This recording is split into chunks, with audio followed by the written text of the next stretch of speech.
Hello friends, welcome to my channel. मैं हूं मोनिका गुली और आपके लिए आज का नेक्स्ट क्विज लेके आई हूं। तो चलिए स्टार्ट करते हैं फर्स्ट क्वेश्चन से।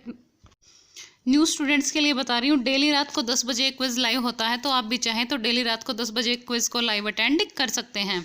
ओके, सभी स्टूडेंट्स लाइव चैट में आंसर्स देते हैं, आप भी लाइव चैट में अपने आंसर्स दे सकते हैं और डेली रात को 10 बजे क्विज अटेंड कर सकते हैं न्यू स्टूडेंट्स के लिए। और हमेशा की तरह सभी को बस 5 सेकंड का टाइम मिलेगा, उतने में नीचे लाइव चैट में सभी को अपने आंसर्स देने हैं। तो चलिए स्टार्ट करते हैं फर्स्ट क्वेश्चन से। फीफा महिला विश्व कप 2023 की मेजबानी का अधिकार किसको दिया गया है? अब ये करंट अफेयर है, काफ़ी ज़्यादा इंपॉर्टेंट था, इसलिए मैंने इंक्लूड कर दिया। आपको पता है मैं इंपॉर्टेंट करंट अफेयर आपका इंक्लूड कर देती हूँ। तो फिलहाल इसका आंसर क्या होगा? ऑस्ट्रेलिया और न्यूजीलैंड को संयुक्त रूप से, यानी कि दोनों को एक साथ फीफा महिला विश्व कप 2023 की मेजबानी का अधिकार दिया गया है। और साथ ही ये सुझाव भी रखा गया है कि अब जो महिला विश्व कप होगा ना, वो 4 साल की बजाय हर 2 साल में आयोजित किया जाए। तो याद रखिएगा, फीफा महिला विश्व कप की बात कर रहे हैं, ये 2023 की मेजबानी कौन करेगा? ऑस्ट्रेलिया और न्यूजीलैंड। नेक्स्ट क्वेश्चन है, एलिफेंटा द्वीप कहाँ अवस्थित है? अब बताइए, एलिफेंटा द्वीप कहाँ अवस्थित है? ऑप्शन ए, बी, सी या D. Only 5 seconds you have, दीजिए आंसर। तो इसका आंसर क्या होगा? मुंबई तट। एलिफेंटा द्वीप कहाँ अवस्थित है? मुंबई तट पर अवस्थित है। आपको पता है एलिफेंटा की गुफाएं वगैरह भी हैं। जनसंख्या के आकार के अनुसार वृहत्तम महाद्वीप है। वृहत्तम मतलब सबसे बड़ा महाद्वीप। ओके, जनसंख्या के आकार के अनुसार, यानी कि सबसे ज़्यादा जनसंख्या कौन से द्वीप में निवास करती है? बताइए, इनमें से कौन से द्वीप में सबसे ज़्यादा जनसंख्या निवास करती है? तो क्या होगा इसका आंसर? एशिया। जनसंख्या के आकार के अनुसार वृहत्तम महाद्वीप एशिया है। चलिए नेक्स्ट क्वेश्चन देखिए। जो स्टूडेंट्स लाइव इस क्वेश्चन जो ये टेस्ट है इसको अटेंड नहीं करते हैं, अगर उनको लगता है कि ये जो टाइम दिया जा रहा है उनको ज़्यादा लग रहा है, क्योंकि वो टेस्ट नहीं देते, बाद में डायरेक्ट वीडियो को देखते हैं, उनको अपना टेस्ट एनालिसिस वगैरह नहीं करना होता, सिर्फ क्वेश्चंस देखने होते हैं, तो वो वीडियो को स्पीड में बढ़ाकर देख सकते हैं, इससे उनका टाइम वेस्ट भी नहीं होगा। लेकिन अगर आप टेस्ट देंगे तो ज़्यादा बेटर रहेगा, क्योंकि सिर्फ पढ़ने से चीज़ें पता नहीं चलता, आपको याद है या नहीं। अगर आप टेस्ट देते हैं ना, जितना ज़्यादा टेस्ट दोगे उतना ज़्यादा चीज़ों का अच्छे से पता चलेगा और उतनी ज़्यादा चीज़ें अच्छे से याद रहेगी। टेस्ट का अलग ही फ़ायदा है, इसलिए मॉक टेस्ट वगैरह भी अरेंज किए जाते हैं, तो बेटर है कि आप टेस्ट ही दें। तो नेक्स्ट क्वेश्चन देख लेते हैं। भिलाई इस्पात संयंत्र कहाँ स्थित है? तो ये काफ़ी इंपॉर्टेंट है, पेपर में कई बार पूछा गया है। तो इसका आंसर क्या होगा? छत्तीसगढ़ में। भिलाई इस्पात संयंत्र छत्तीसगढ़ में अवस्थित है। नेक्स्ट क्वेश्चन, कुंजर शब्द का क्या अर्थ है? आप बताइए, कुंजर शब्द का इनमें से क्या अर्थ है? हिरण, हाथी, सर्प या सुअर? दीजिए आंसर। ये जो हिंदी के क्वेश्चंस होते हैं ना, जो मैं आपकी अलग से डालती हूँ, ये प्रीवियस ईयर के पेपर के होते हैं, पूछे गए होते हैं, इसलिए मैं इंक्लूड करती हूँ। तो बताइए, कुंजर शब्द का क्या अर्थ है? हाथी। कुंजर शब्द का अर्थ है हाथी। अब आपने महाभारत में भी सुना होगा, कुंजर जब जब द्रोणाचार्य जी को मारा जाना था, तो श्री कृष्ण भगवान ने ये खबर फैला दी थी कि अश्वत्थामा मारा गया, अश्वत्थामा मारा गया। लेकिन बाद में पता चला था कि अश्वत्थामा इंसान नहीं, वो हाथी मारा गया था। ओके, जिसको कुंजर बोला जाता था, तो अश्वत्थामा कुंजर मारा गया था। ये महाभारत से रिलेटेड क्वेश्चंस भी पूछ ले जाते हैं, इसलिए याद रखिएगा। अश्वत्थामा कौन था? कुंजर था। ठीक है, इस टाइप से पेपर में पूछा गया था एक बार। मनोरथ में किस प्रकार की संधि है? तो बताइए, मनोरथ में किस प्रकार की संधि है? तो क्या होगा इसका आंसर? विसर्ग संधि है। आप देखिए, विसर्ग संधि मुझे पता है, मैंने आपको बता नहीं रखी, लेकिन ये बहुत ज़्यादा इजी थी, मुझे आपको करानी थी, मैंने बोला था स्पेशल हिंदी कराई जाएगी आपको। तो आप देखिए, मनोरथ, इसके पीछे देखिए जो 2 बिंदु आ रहे हैं ना, ये विसर्ग होते हैं। जब भी आपको इस टाइप के 2 बिंदु मिल जाए ना कहीं भी, इनको विसर्ग ही बोला जाता है, तो वहाँ पर हमेशा विसर्ग संधि होगी। तो विसर्ग संधि तो ईजी है, विसर्ग देखते ही आपको पता चल जाएगा कि ये विसर्ग संधि है।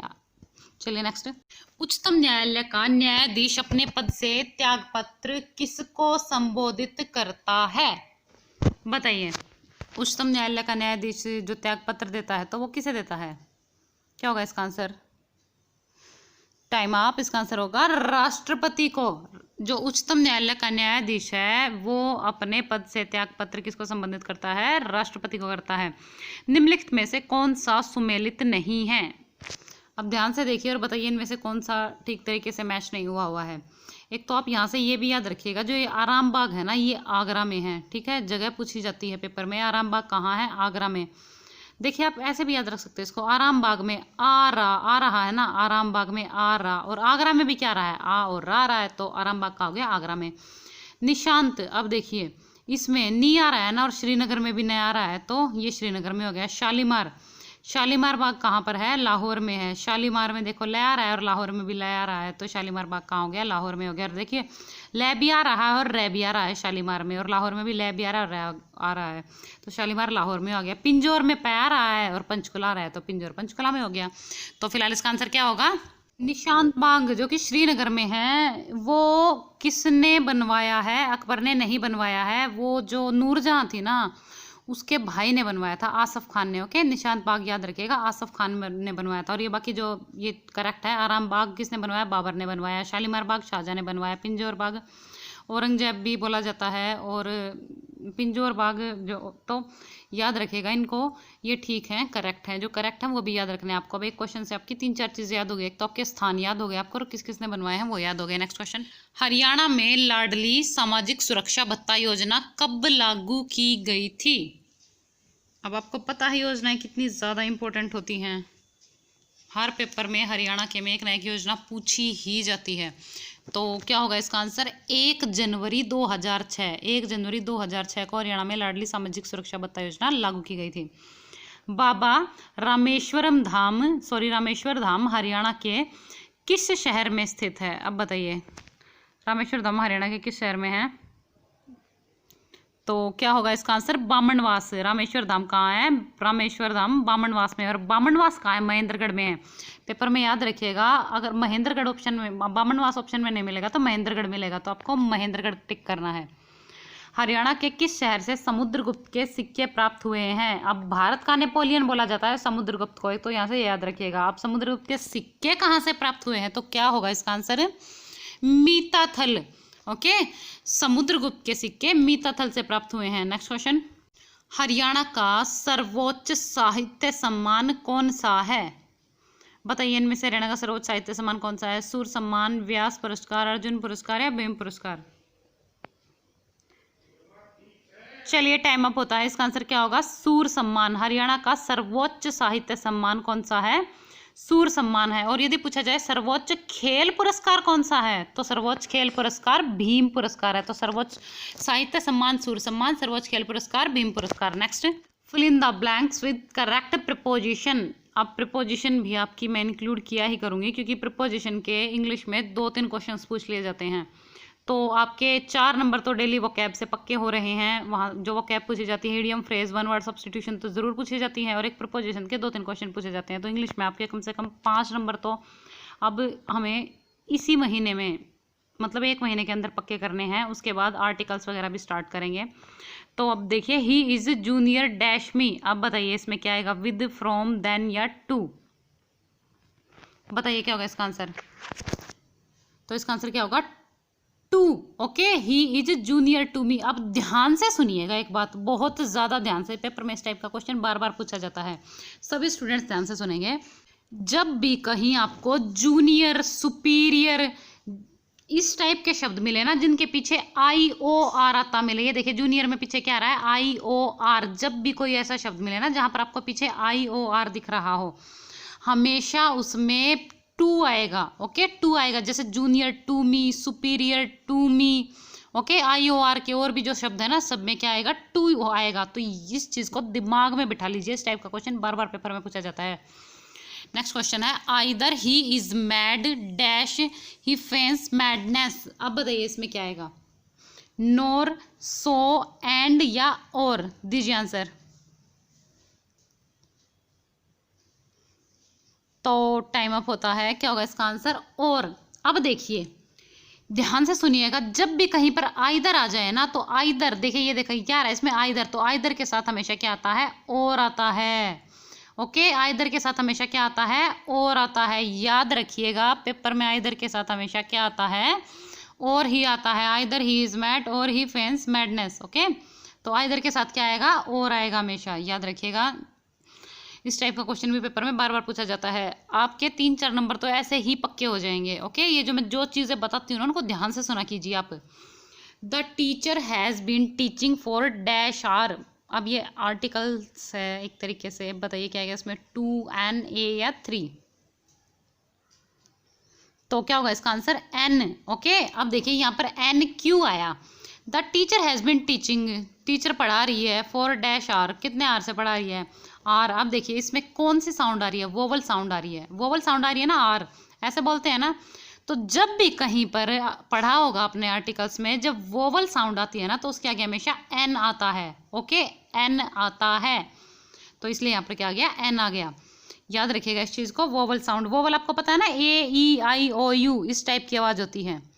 नेक्स्ट है सिनोनिम ऑफ चेरिस्ड। अब बताइए सिनोनिम क्या होगा चेरिस्ड का? Maintained carefully, available abundantly, accepted happily, protected lovingly. दीजिए answer, only 5 seconds you have. देखिए जो स्टूडेंट्स इंग्लिश में वीक है उनकी इंग्लिश भी अच्छी हो जाएगी, आप टेंशन मत लीजिए, इंग्लिश में आपके मार्क्स नहीं कटेंगे, क्योंकि मैं आपको क्विज में धीरे धीरे करके प्रिपोजिशन की भी वर्ड्स की प्रैक्टिस करा दूंगी। आपको जैसे हिंदी में कराया ना मैंने, जो स्टूडेंट स्टार्टिंग से क्विज अटेंड कर रहे हैं उनको पता होगा, जैसे मैंने आपको वाक्य, वाच्य, संधि वगैरह याद कराई है ना, ऐसे ही मैं इंग्लिश की आपकी प्रिपोजिशन उठाई, उसके एक एक वर्ड की बार बार प्रैक्टिस करा के उसको भी लर्न, उनको भी अच्छे से लर्न करा दूंगी। तो आप टेंशन मत लीजिए, आपकी इंग्लिश भी धीरे धीरे करके ऐसे ही प्रिपेयर हो जाएगी। इंग्लिश और हिंदी में आपके मार्क्स नहीं कटेंगे, ओके, कटेंगे तो बहुत ही कम, तो आप टेंशन मत लीजिए, आपकी तैयारी हो जाएगी। बस आपका काम है जो मैं कराती हूँ वो करना अच्छे से। तो फिलहाल इसका आंसर क्या होगा? Protected lovingly. अब देखिए चेरिस्ड क्या होता है? प्यारा, और प्रोटेक्टेड भी क्या होता है? प्रोटेक्टेड लविंगली क्या होता है? किसी को प्यार से संभाला गया, तो चेरिस्ड का सिनोनिम क्या हो गया? Protected lovingly.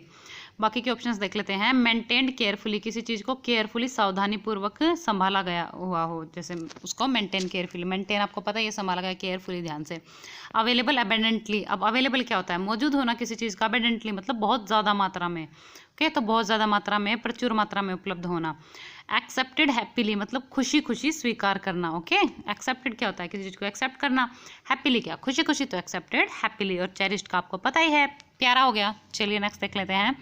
नेक्स्ट क्वेश्चन है एंटोनिम ऑफ डिम्योर। अब बताइए इसका एंटोनिम क्या होगा? Option A silent, B noisy, C gain, D misery. दीजिए answer, only 5 seconds you have, जल्दी आंसर दीजिए।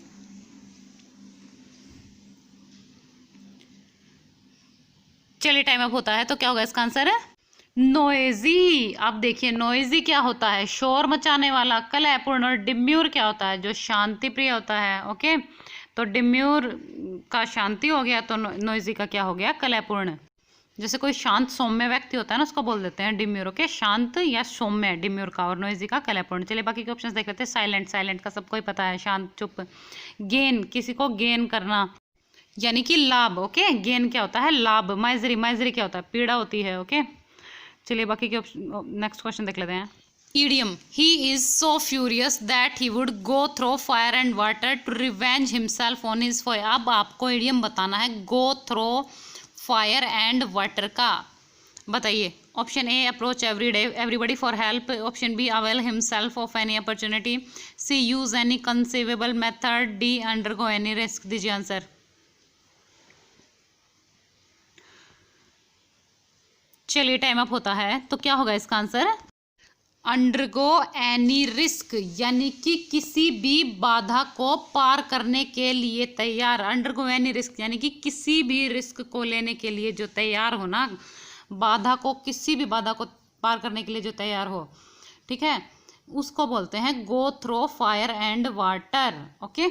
आई होप सबको याद हो गया होगा, याद रखिएगा idiom go through fire and water, undergo any risk. एक बार में याद नहीं होते हैं, क्विज को रिवाइज कर लिया कीजिए डबल स्पीड में करके, 2-4 दिन के बाद, या वीकली एक बार 5 क्विज रिवाइज कर लिया कीजिए। जैसे स्टार्टिंग से रिवाइज करना स्टार्ट कर दीजिए, स्टार्टिंग के 5 क्विज रिवाइज कर लिए जब भी टाइम मिला, फिर 2-4 दिन में स्टार्टिंग के नेक्स्ट 5 क्विज रिवाइज कर लिए जब भी टाइम मिला, बहुत इंपॉर्टेंट है ये, ओके। चलिए नेक्स्ट देख लेते हैं। One word substitution, one who is indifferent to pleasure और pain. Option A stoic, B stylish, C cynic, D psychic. बताइए। तो टाइम अप होता है, क्या होगा इसका आंसर? स्टोइक। स्टोइक यानी कि तटस्थ। स्टोइक का मतलब मैंने जब आपको वो कैब के जो मैं इंपॉर्टेंट पॉइंट्स बताती हूँ ना अनदर, तब मैंने आपको समझाया है स्टोइक का मीनिंग, मैंने आपको बताया है। अगर कोई ध्यान से करता होगा ना, कोई रिवीजन भी कर रहा होगा तो उसको पता होगा, okay. One who is indifferent to pleasure और पेन, यानी कि जो सुख दुख से बिल्कुल परे हो ना, उसे बोलते हैं स्टोइक, ओके, स्टोइक। यानी कि तटस्थ। चलिए बाकी के ऑप्शन देख लेते हैं। स्टाइलिश, स्टाइलिश सबको पता ही होगा, स्टाइलिश होकर इसको बोल देते हैं। साइनिक, साइनिक क्या होता है? जो हर वक्त में कमी निकाले, वो हो गया साइनिक। साइकिक ये क्या होता है? ये होता है मानसिक। सुना भी होगा आपने, साइकियाट्रिस्ट, जो मानसिक रोगी होती है उन्हीं के पास जाते हैं, तो ये क्या हो गया? मानसिक हो गया। चलिए नेक्स्ट है, अशोक ने बौद्ध धर्म किससे प्रभावित होकर ग्रहण किया? अब बताइए, अशोक ने बौद्ध धर्म किससे प्रभावित होकर ग्रहण किया था? भद्रबाहु, उपगुप्त, शीलभद्र या विष्णुगुप्त? दीजिए आंसर। काफी इंपॉर्टेंट क्वेश्चन है ये, पेपर में एक बार नहीं कई बार रिपीट हो चुका है। तो क्या होगा इसका आंसर? उपगुप्त। ओके, अशोक ने बौद्ध धर्म उपगुप्त से प्रभावित होकर ग्रहण किया था। तो आज का हमारा 20 क्वेश्चंस का क्विज यहीं पर समाप्त होता है। अब ये आज का प्रश्न है जो आपके लिए है, इसका आंसर आपको नीचे कमेंट बॉक्स में देना है। Synonym of appease, option A agitate, B pacify, C qualified, D interrupt. आपको पता है जो मैं पूछ चुकी होती हूँ उसी में से पूछती हूँ ज़्यादातर आपसे वो कैब। तो इसका आंसर नीचे कमेंट बॉक्स में देना है। देखिए आप क्या करते हैं, लाइव चैट में नीचे आंसर्स देना स्टार्ट कर देते हैं, क्या फ़ायदा है?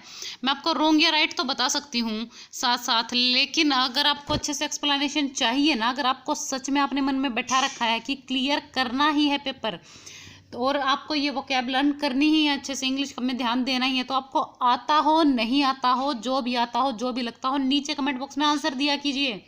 क्योंकि अगर आप गलत भी देते हैं तो मैं आपको रिप्लाई करती हूँ, बताती हूँ इसका आंसर सही क्या होगा, और वो भी विद हिंदी में आपको भेजती हूँ आंसर रिप्लाई करके, ताकि आपको अच्छे से समझ भी आ जाए।